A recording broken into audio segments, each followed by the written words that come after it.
Bonjour à tous, dans cette vidéo je parle de l'avantage de la présence masculine et de la radiance féminine. Un avantage qui peut ajouter de la passion dans votre couple, faire que votre couple dure et s'épanouisse, et aussi le fait d'avoir soit une grande présence masculine ou soit cette immense radiance féminine permet d'attirer un partenaire de grande qualité. Il y a quelques années, j'avais connu ces deux femmes à plusieurs mois d'intervalle. L'une c'était en début 2018 et l'autre c'était fin 2018, début 2019. Et toutes les deux étaient intéressées à avoir une relation avec moi. Et moi, je n'étais pas intéressé. Récemment, j'ai montré une photo de l'une de ces femmes à l'un de mes amis. Il m'a dit « Oh, t'as déconné, t'aurais dû accepter d'être avec elle, faire un couple avec elle, passer ta vie avec elle. » Le problème de ces deux femmes, elles étaient belles, elles avaient leur propre carrière, indépendantes, tout ça, blabla, plein de qualités. Il y avait juste un problème.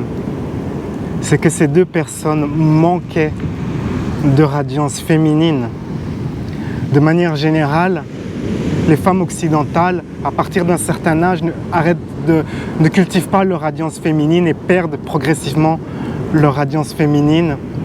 Et souvent elles disent, comme l'une de ces femmes avait dit, je me sens vieille. Se sentir vieille, c'est quand vous avez perdu votre radiance féminine, vous dites quelque chose. Vous avez 30 ans, vous avez 30, 31, 32, 33 ans et vous dites « Ah mais je me sens vieille ». Pourquoi vous dites cela? Parce que vous avez perdu votre radiance féminine. Mais d'abord, qu'est-ce que c'est que la présence masculine? La présence masculine, c'est cette capacité à être totalement présent, attentif, libre dans votre conscience. Votre conscience n'est pas piégée par le passé, le futur, n'est pas en train de spéculer. Non, votre présence est ici, maintenant, dans l'instant. Il n'y a nulle part où aller, il n'y a rien à accomplir. Le moment présent est l'essentiel. Et plus vous avez cette capacité à être totalement présent, attentif, plus vous avez de la présence masculine.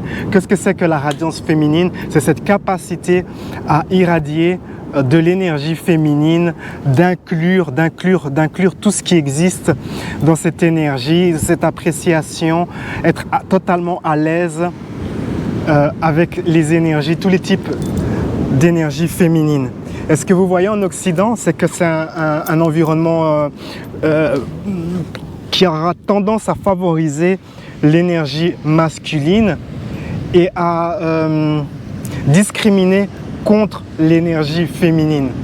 Et donc vous voyez rarement, ce qui se passe, c'est que les femmes dans ce système auront tendance à ne pas être trop féminines. Les femmes occidentales comme ça auront tendance à devenir de plus en plus masculines pour réussir dans cette société masculine, et donc elles auront tendance avec le temps faire une carrière comme ça où il faut de l'énergie masculine. Avec le temps elles vont perdre leur radiance. Vers 32, 33 ans, une grande partie des femmes en Occident ont perdu une grande partie de leur radiance. J'ai souvent à travers mes coachings des jeunes clientes qui me disent « Oui, j'ai perdu ma féminité, je sens que c'est quelque chose de moi-même que j'ai perdu et je n'arrive plus à me réconcilier, je ne suis pas à mon aise avec tous ces exercices de manipulation de l'énergie féminine. » Par exemple, choisir, porter de la lingerie, de la belle lingerie, c'est une exploration de ces énergies féminines. Savoir bien se maquiller, être coquette, toutes ces activités comme ça, strictement de manipulation de l'énergie féminine, faire de la danse, certains types de danse. Mes clientes sont très mal à l'aise avec toutes ces énergies et même certaines d'entre elles rejettent ces énergies. Elles ont vraiment adopté les valeurs masculines de l'Occident et ne veulent plus. Je me souviens bien spécifiquement de ce cas de cette cliente qui voulait réussir dans une activité où idéalement il faut une bonne énergie féminine. Et c'est une femme qui avait rejeté sa féminité. Et donc, elle avait des difficultés à réussir dans cette activité. Et ça a mis des années de coaching, de conseils et tout. Elle avait beaucoup de résistance. Et je me souviens, elle était vraiment très mal à l'aise avec tout ce qui est maquillage, lingerie, tout type d'énergie féminine, danse, tout ça. C'était vraiment la dépression, la catastrophe. Ce qui était aussi intéressant avec elle, c'est qu'elle se plaignait d'être célibataire, de ne plus avoir eu un copain depuis 7 ans. Qu'est-ce qui se passe quand vous perdez votre radiance? Vous êtes dépolarisé. Cela signifie que quand vous êtes avec un partenaire potentiel, il n'y a pas suffisamment de polarité, d'attirance pour générer de l'intérêt. Le gars, c'est comme s'il était avec sa grand-mère. En fait, c'est l'énergie de cette femme. Malgré qu'elle avait 30 ans, je trouvais qu'elle avait une énergie de grand-mère. Ou l'énergie d'une tante ou d'un membre de la famille. C'est la même chose si vous êtes un garçon. Si vous êtes un garçon et que vous avez une faible présence masculine, quand vous êtes comme ça dans un rendez-vous avec une femme que vous aimez bien, elle n'est pas du tout attirée par vous. Pourquoi elle n'est pas attirée par vous? Parce que vous manquez de présence. Peut-être elle se sent bien avec vous, mais c'est comme si elle était avec son grand frère ou son cousin. Il n'y a pas de polarité. Il n'y a pas d'attirance, il manque de jus. Je me souviens même, à un moment, je lui ai demandé de me citer un acteur hollywoodien qui a une très grande présence masculine. Et elle n'a pas su me citer un acteur qui a une grande présence masculine. Et puis je lui ai donné le nom d'un acteur.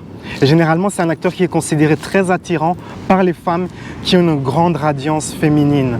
Mais elle ne trouvait pas cet homme attirant.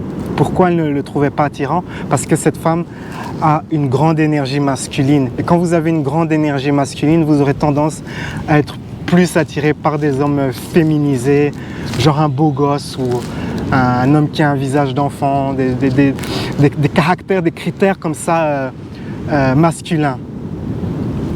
Et je me souviens bien que j'avais eu un moment cette petite amie. Elle avait 20 ans à l'époque, c'était en 2008, elle avait 20 ans et je lui ai demandé son acteur préféré, l'acteur qui l'attire le plus, et elle m'avait dit c'était Harrison Ford. Harrison Ford à l'époque il avait 62 ans, mais Harrison Ford c'est l'un des hommes qui a une présence masculine immense, et donc je comprends qu'elle est attirée par Harrison Ford, parce que c'est une femme d'une grande radiance féminine. Elle préfère les hommes ayant une grande présence plutôt que le beau gosse. Le beau gosse, c'est surtout la femme qui est masculine qui sera attirée par le beau gosse. La femme qui a une grande radiance féminine peut reconnaître la beauté d'un homme, mais principalement, elle préférera quelqu'un qui a une très grande présence. Que pouvez-vous faire si vous désirez retrouver cette présence masculine, hein? Si vous êtes un homme et vous voulez comme ça, ok, je veux développer ma présence. Il existe toutes sortes de pratiques, mais la pratique de base, c'est de quitter, ou en tout cas réduire votre addiction à tout cet univers d'énergie féminine. Netflix, gaspiller du temps sur les réseaux sociaux, sur votre téléphone. Quand vous faites tout cela, vous êtes dans l'énergie féminine. Vous êtes en train de vous féminiser. J'ai une vidéo où je suis la nuit, comme ça je traverse une montagne la nuit et je dois être très attentif, faire attention, ou sinon je tombe dans le ravin. Ça, c'est une activité typiquement masculine qui demande une grande présence. Vous avez peut-être entendu parler de la montagne K2, c'est l'une des montagnes les plus dangereuses. Vous pouvez bien monter pendant 2-3 heures, mais si vous avez une seconde d'inattention, vous perdez votre présence, boum, vous tombez et vous mourrez. Être pilote de Formule 1, c'est également une activité où il faut être totalement présent.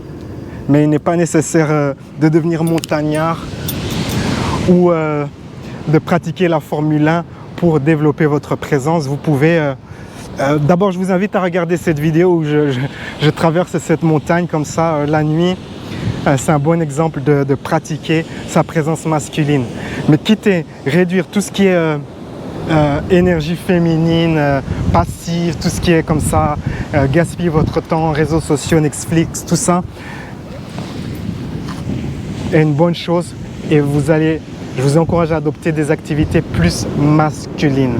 Les activités masculines, en général, demandent toute votre attention et si vous n'êtes pas attentif, eh bien, vous aurez tendance à être pénalisé dans cette activité. Par exemple, si vous jouez au football en équipe, si vous ne faites pas attention, eh bien vous perdez, vous serez comme ça sur le coin.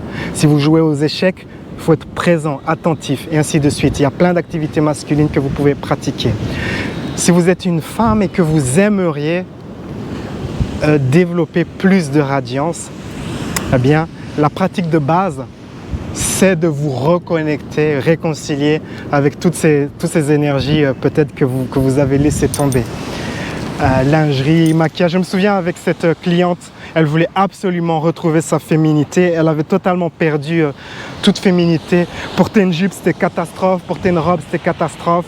Il fallait constamment porter des pantalons, ne pas se maquiller, être un garçon. Et donc on a été dans cette boutique MAC. Et on lui a fait un maquillage et puis on a été dans un magasin de vêtements et tout ça. Toute une journée comme ça. On a travaillé plusieurs jours, constamment se baigner dans les énergies féminines qu'elle avait rejetées. C'est des choses que vous pouvez faire. Si vous avez peur de la lingerie, pratiquez cela. Pratiquez d'essayer de la belle lingerie, de vous regarder, de vous admirer dans un miroir avec de la belle lingerie. Si vous ne savez pas vous maquiller, allez dans une boutique comme cette boutique MAC ou MAC. Faites-vous maquiller, apprenez à maquiller, suivez un cours de maquillage, faites toutes des activités comme ça. La danse, pratiquez de la danse du ventre. Cela va vous aider à vous réconcilier avec l'énergie féminine. L'une de mes clients m'a dit « Oui, mais tu sais, mon mari n'est pas très aventureux au lit. » C'est normal. C'est normal qu'il n'est pas très aventureux au lit parce que si vous êtes fermé, lui aussi il est fermé. Et donc il aura tendance à faire les choses où il se sent en sécurité, il aura tendance à ne pas sortir de sa zone de confort et donc vous serez insatisfaite dans cet aspect de votre vie intime avec votre conjoint car vous êtes tous les deux fermés comme ça. Il faut apprendre à vous ouvrir, à développer la radiance et la présence. Ce sont deux choses très importantes. J'y reviendrai probablement sur ces sujets dans d'autres vidéos. Si vous avez des questions, laissez vos questions dans la section des commentaires. Sur ces belles paroles, la vie est un voyage, appréciez la balade. Ciao, ciao.